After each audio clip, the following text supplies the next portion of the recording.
All right, welcome everybody, all who are assembled for the May 24th, 2026 edition of Speaking of Zane. This is the Memorial Day edition. How about that? 334th edition of Speaking of Zane since we started. We haven't had one in about a month. It's been about a month since our last Speaking of Zane. So thought I'd better come on and give everybody updates and let you know we're still here. And we'll try to make it quick. I know the National Memorial Day concert is playing right now. I've got it on here, National Memorial Day Concert 2026, hosted by Gary Sinise, very patriotic guy. You remember him from Forrest Gump. Well, he's hosting yet again this year. It looks like Jamie Johnson is singing right now, but they will replay it at 9:30. So it's on now. That's why I'll try to get us through. But it's on again at 9:30 p.m. Eastern time. So you can watch anything you missed while you're on with Speaking of Zane. We've got Ken in there, Daryl's in there, Lori's in there, my Aunt Mary's in there. Good to have you all there. I know we'll have others join, and a lot of folks will watch the recording. But since this is the Memorial Day edition, Memorial Day being tomorrow, if you will all go ahead and put in, who is it that you will be honoring tomorrow? Who will you be honoring tomorrow on Memorial Day? Remember Memorial Day, those who died in service to our country. Put that in the chat and I'll read those along the way. And I'll tell you for me who those folks are that I'll be honoring tomorrow. Well, let's see. I'll tell you, I have really been disconnected from the news. I know we still have a war going on in Iran, and I'm praying every day for all those young men and women that are at the tip of the spear, and praying like everyone else for a quick resolution. I'm glad we're there. I'm glad we're doing what we're doing. It's been ignored too long. When you ignore things, they get worse. They get worse. I don't want things to be worse for my kids and my grandkids. I'd rather us tackle things head on. We've got a group of folks in leadership today that are willing to do that, I think. And I don't care if the gas goes up. If it's going to save American lives and it's going to make my kids and grandkids' lives better. But every day, first thing I do every day is think about those men and women downrange in harm's way, and appreciate every one of them. And obviously honoring those that we've lost along the way. Freedom's not free. You've heard that before. It's not free. It doesn't just happen. Turns out, in a fallen world that we live in, you got to fight for it. Um, I don't know why that's so hard to comprehend and understand for some, but freedom is not free. It's got to be preserved. Sometimes it has to be fought for because there is evil in the world. There are people that would usurp that freedom for us. I sound like a preacher, but I believe that, and I have the utmost respect for those that serve, that have served, and absolutely on the occasion of Memorial Day, those that paid the ultimate price through their service, for sure. Well, let's see. We had a birthday in our family. Our youngest granddaughter, who is the daughter of our daughter Hannah Sue. Her middle name Suzanne, after my mother, her grandmother, who left us unfortunately just 3 years ago in May. Actually, here's my mom, May the 10th. But you talk about a patriotic American. She stood by her Marine for decades and decades. And anyway, so my daughter Hannah's middle name is Suzanne, after my mom's middle name. But anyway, her daughter Nylah, Nylah, adorable little girl, Pistol, turned 1 year old this week, and we had a birthday party at their house yesterday, and it was fantastic. This birthday party, I'm there in their house surveying everybody that's there. Well, you couldn't have a more diverse group of individuals. Um, it was absolutely fantastic. Um, Everett's father, Hannah's son, our grandson Everett, whose middle name is Zane. Everett, his dad is from Ghana, so his dad is actually African American. He's an American citizen now. He became an American a couple years ago. So you had him from Ghana, his wife Hannah, a different Hannah, and then their two little kids, Mix, Ezra and Maya, absolutely adorable 4-year-old twins. And then you had Hannah's co-workers, a lot of African American folks in attendance with just beautiful little children running around. And Hannah's husband is from India, and you had Indian Muslims there, you had Indian Sikhs there. It was just an incredible combination, and the thing that they all have in common is they're Americans, and they all did it the right way, and I just loved it. It was so awesome. Never in my wildest dream would I imagine that we would have some family birthday or gathering, and we would have this diverse population. It was outstanding. But yeah, baby Nylah is 1 year old, and she started walking on her first birthday.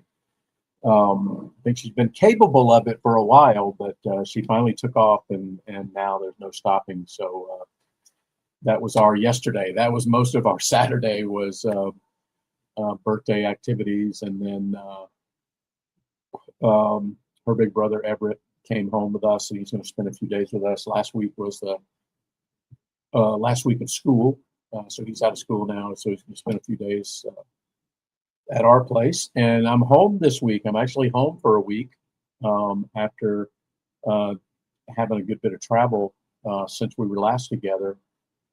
I mentioned I had been in St. Louis a couple of weeks just ahead of last edition of Speaking of Zane. Well, since the last Speaking of Zane, I've been to London, I've been to Southern California, and I've been to St. Louis. Well, last week, I went to St. Louis for a very purposeful group of activities centered around Memorial Day. I lead our Veterans Employee Resource Group, especially an affinity group of veteran employees, and we stay connected and whatnot. And so I was there to do some Memorial Day related activities.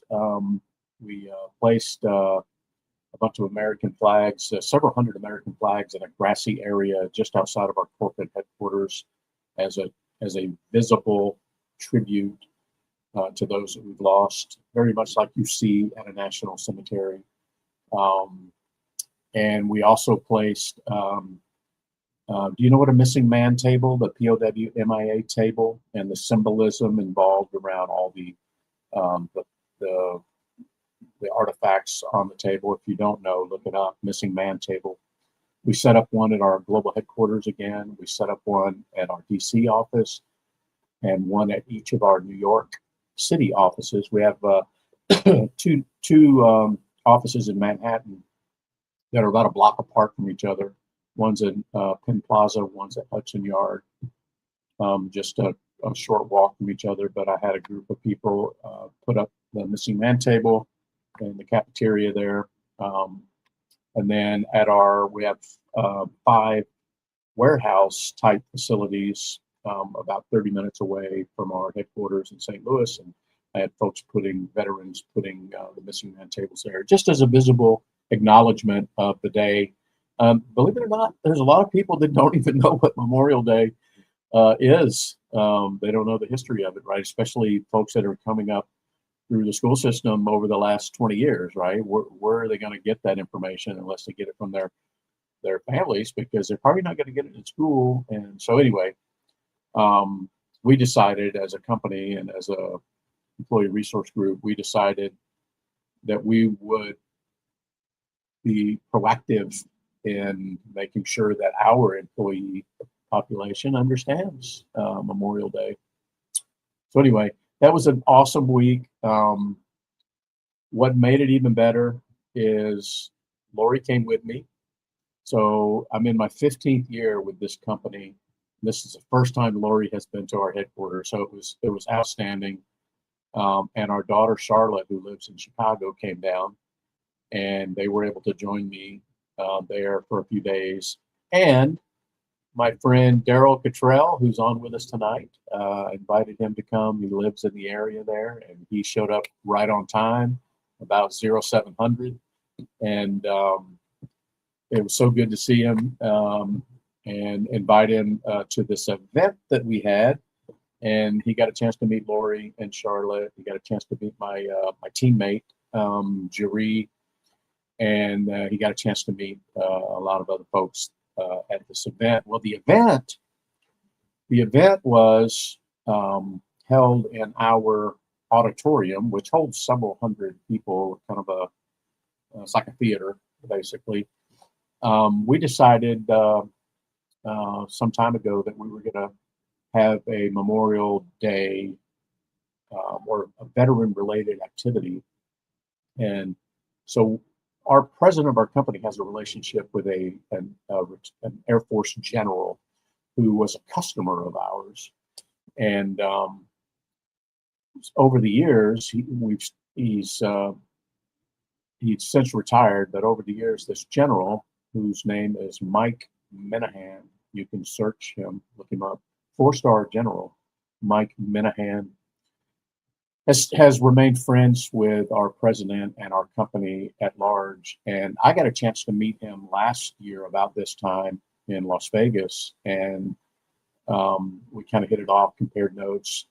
Here, Staff Sergeant, hitting it off with a 4-star general, it is crazy the way things go in life. And he and I got to talking and stayed connected. And I asked him if he would consider, because he spoke at our event. He spoke last year about this time at our event in Las Vegas, and it was such a hit that we thought, boy, wouldn't it be great if we could have him come very specifically to address our veteran population and our company.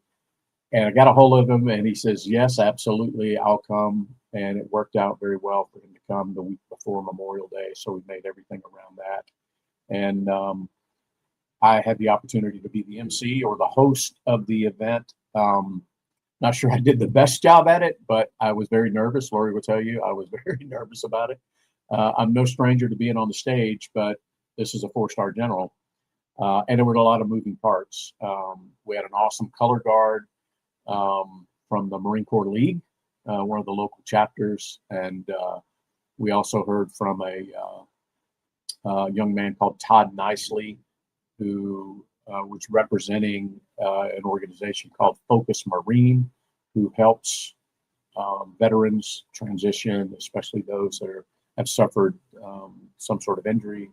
And Todd Nicely happens to be a retired Marine, Afghanistan combat veteran. He lost most of all 4 of his limbs in a roadside IED attack. And so he was there, coordinated by another colleague of mine, and we got a chance to hear a little bit from him. So it was a very special event. And I'm glad Daryl and Lori and Charlotte were able to be there. And it went off better than I ever expected that it would, considering all the moving parts. And I exhaled and breathed a sigh of relief once it was all over. I had a lot of help, but the burden of it all rests really with one person to move all the chess pieces. And so I was very nervous about that. I think I woke up, the morning of, I was up at 2:30 and couldn't go back to sleep. So, but I think everything went great. I'm so glad Lori and Charlotte were there, Daryl. But anyway, that's what we did this last week, and it was fantastic. It was. I feel fortunate, I feel really blessed to work for a company and have leaders in a company, and hopefully this is true for others that really do hold veterans in high regard and do recognize sacrifice and do pause and reflect.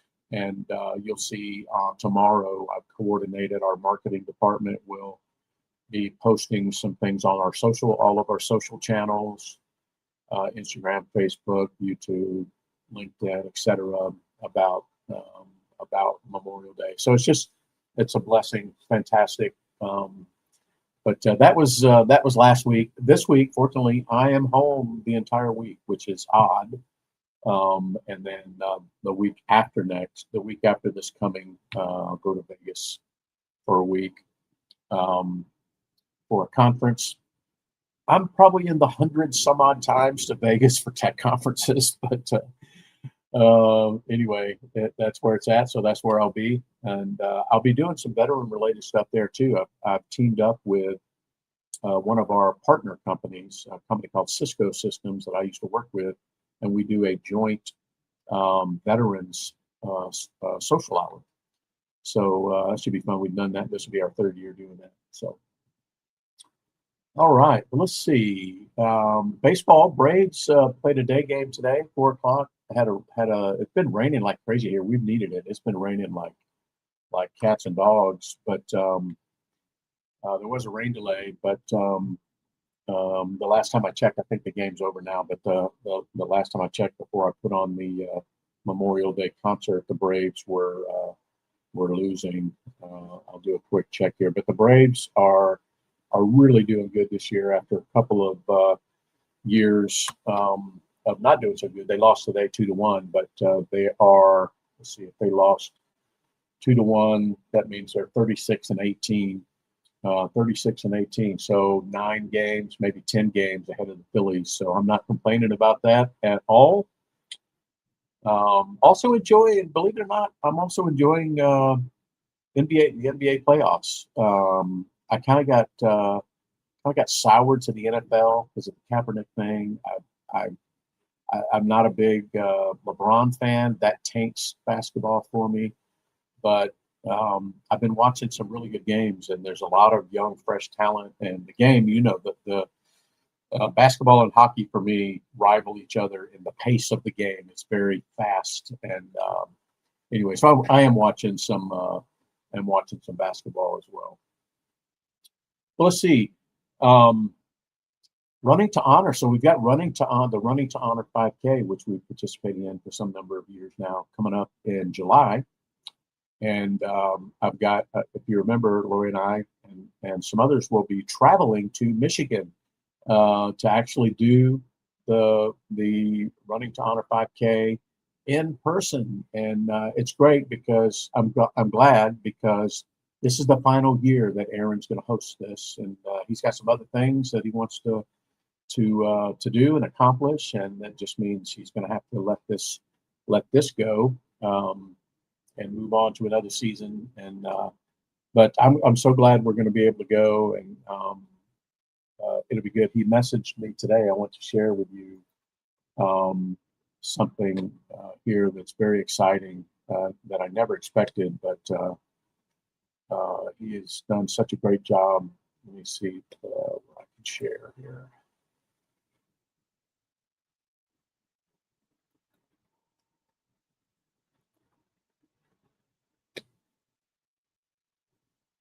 Oh, let's see. I want to share that. There we go. So in addition to the very nice, there's the race kit. You get a T-shirt, a finisher's medal. It's just a fantastic program that Aaron has put together. But this year, in honor of Zane, he's had these very nice challenge coins made. One specifically dedicated to Zane. So take a look at that with the state there and where he's from, and just fantastic. I tell you, I'm so looking forward to shaking Aaron's hand, giving him a hug, and just appreciate everything that he does. And so that the race is in July. Let's look at the calendar here. When are we doing that, Lori? July the 25th. So that Saturday, the 25th, is the actual 5K in Michigan. But then, as I've done the last couple of years, I'm carrying the opportunity over to my colleagues in our London office and our Amsterdam office. So probably going to have maybe 60 people between those two locations that will also participate again this year, and broadening the reach of the Running to Honor 5K. So that's going to be fantastic. And then sticking with physical activity, later on, about a month later in August, I'll be doing the 50-mile march between the state capitol in Lincoln, Nebraska, and Omaha. So me and a couple of hundred other morons, will be walking 50 miles with a rucksack and water supply and all the stuff in August. What is the date on that? August the 22nd. So 22nd overnight into the 23rd is the 50-mile march. So I'm looking forward to that. I need to, I think I mentioned the last time, actually the last, speaking of Zane edition, I mentioned I had done my 20-mile qualifier and passed all the requirements. And I need to pick my pace up, not literally. I need to get more, reps in. I do my daily walks, but I need to up them some. I had planned on doing a 10-miler this weekend. Lori will tell you, I told her I was going to do it today, and actually it's been so much rain. There was just no window of opportunity. I was going to do a 10-miler, which takes about 3 hours. So I'll try to get that in this weekend and just keep the pace up there. But anyway, I did exceed my fundraising goals. I'm going to do another fundraising surge. As we get closer, I'll do a final announcement to people that know me on Facebook and LinkedIn and at work and whatnot, and see if I can get my. I'd like to get up to about $5,000. I'm at about $3,700 right now. So I'm trying to get maybe to $5,000, and that'll be my contribution. And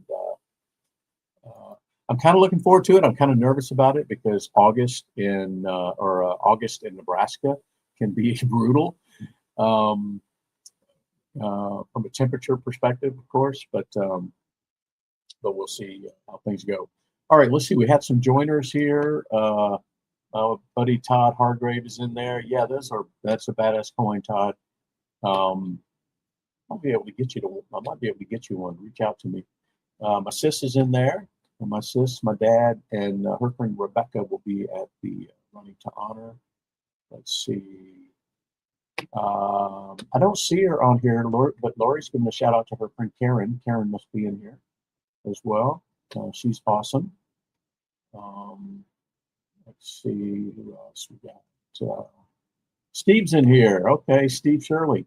Steve is in Norway. Him and Kathy have been on a fantastic sort of Scandinavian tour. A lot of the same places that my daughter Charlotte and I went to last year about this time.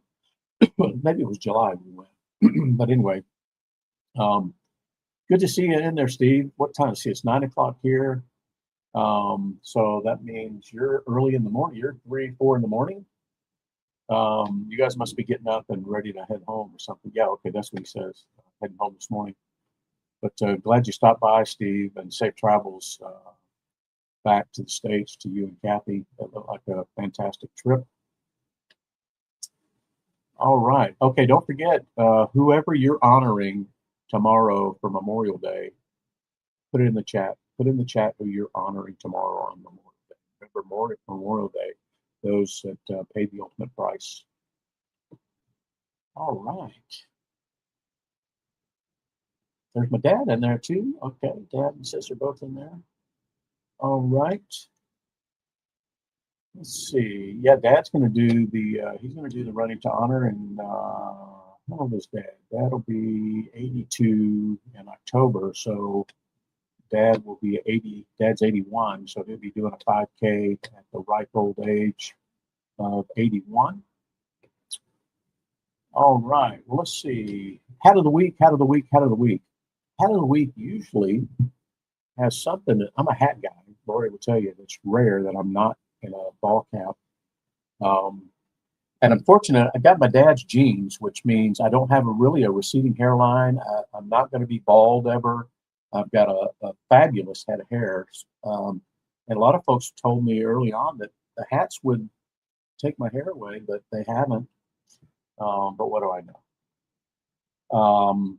Let's see.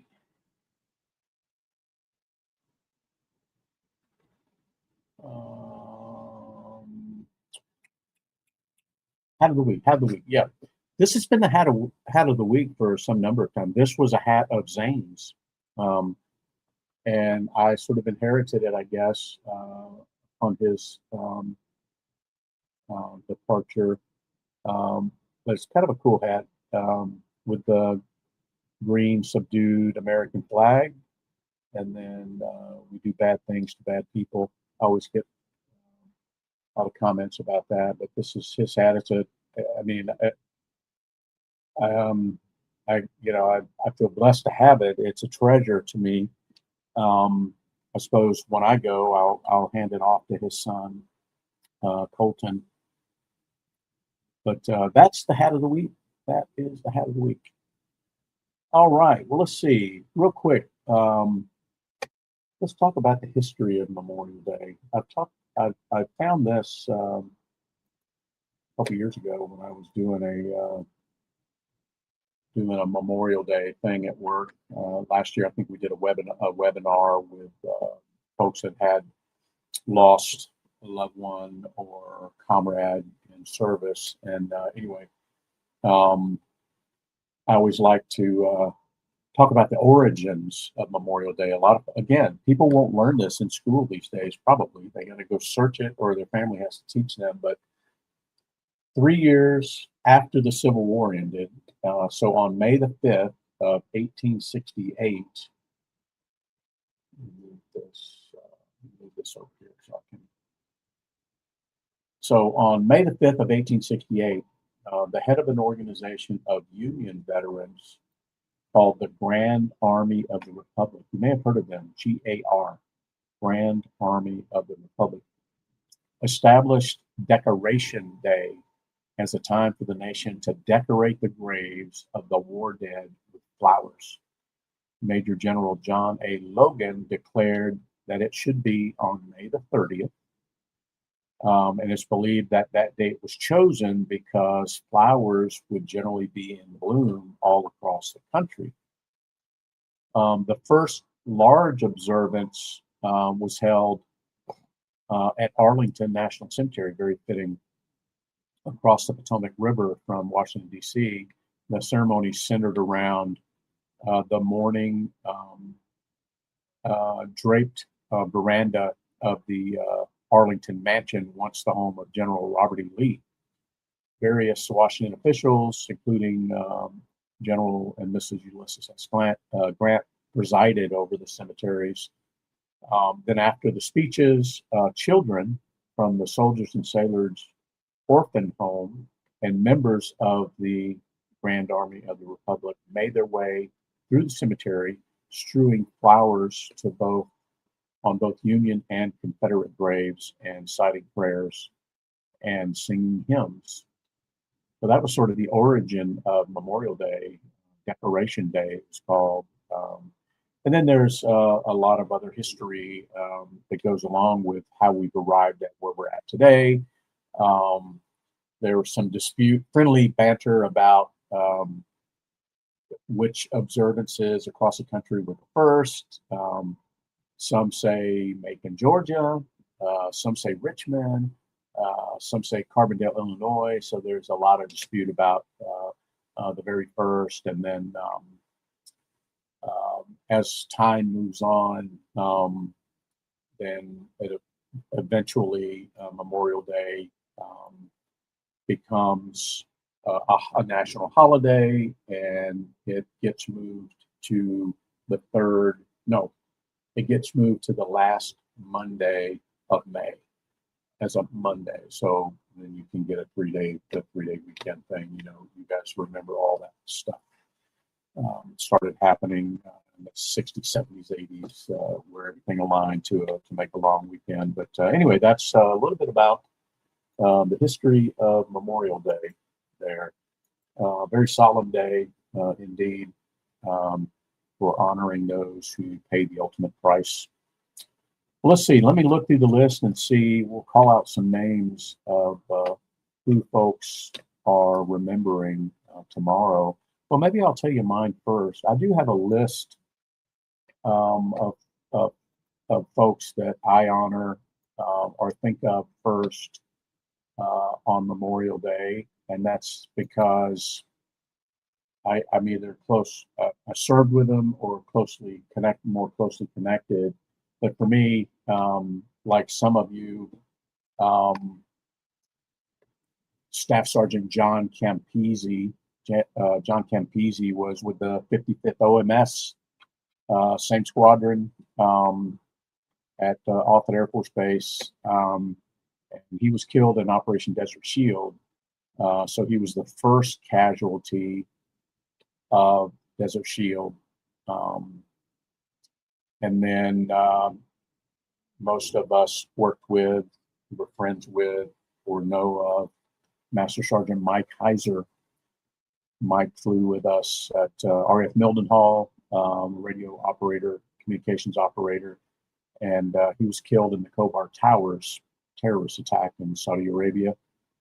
And then some of us also served with and may remember Lieutenant Colonel Michael Anderson. Michael Anderson was a looking glass pilot during the window of time that I was there. And he was killed, of course, on the Space Shuttle Columbia reentry disaster. Lori and I were living in Savannah when that occurred.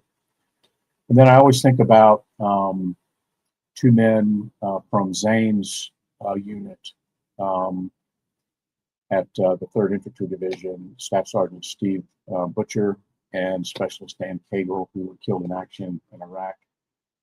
And then, of course, obviously, always thinking about Zane and others like him who were not killed in combat, but it was certainly a contributing factor later upon their return. And Zane was not the only one in his unit. at least two others that I'm aware of that met their demise after they returned. So that's my list. You guys, let's see who we have here.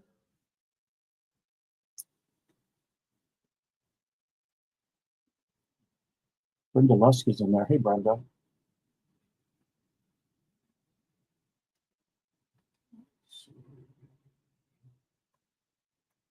I'm scrolling here. Give me just a minute.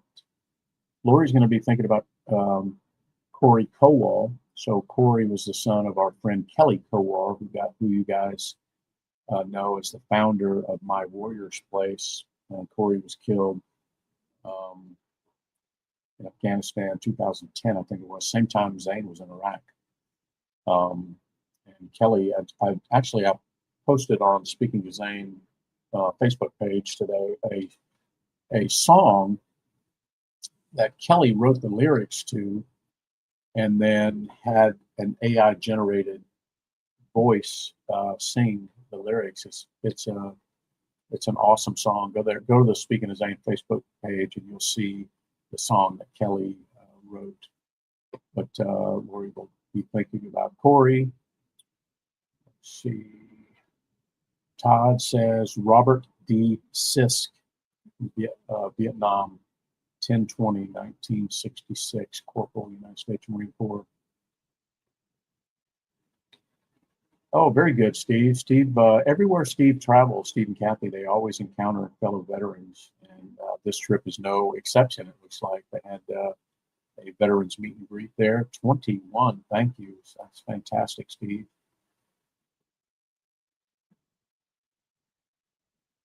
Let's see. Oh, three. Is it three, Lori? Yeah.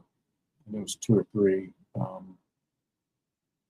And then Steve, Marvin, Breshecker, Vietnam, 12/10/68. And I think I missed Ken's. I know Ken went to college with, let's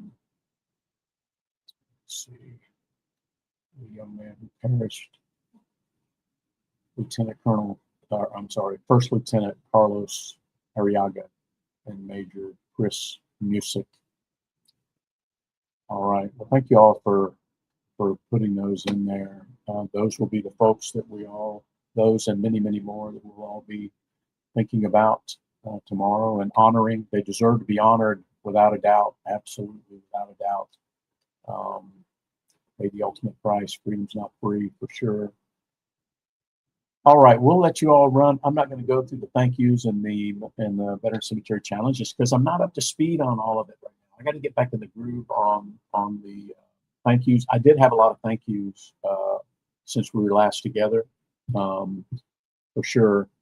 And it's just a natural part, I think, of the daily stuff. And I had so many this week in St. Louis. I don't even know if I could quantify the number, but I'm going to try to get back in the groove there. But I guess the most important thing is that we recognize and acknowledge the service of others, right? Whether we track it or not. But I'll do a better job there. And I know many of you have this weekend or will be visiting a veteran cemetery for Memorial Day. We'll probably make a run out tomorrow to Georgia National ourselves.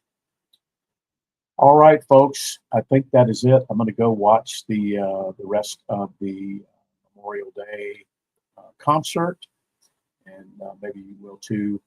But we'll look forward to seeing you all back here again, hopefully next Sunday evening for another edition of Speaking to Zane.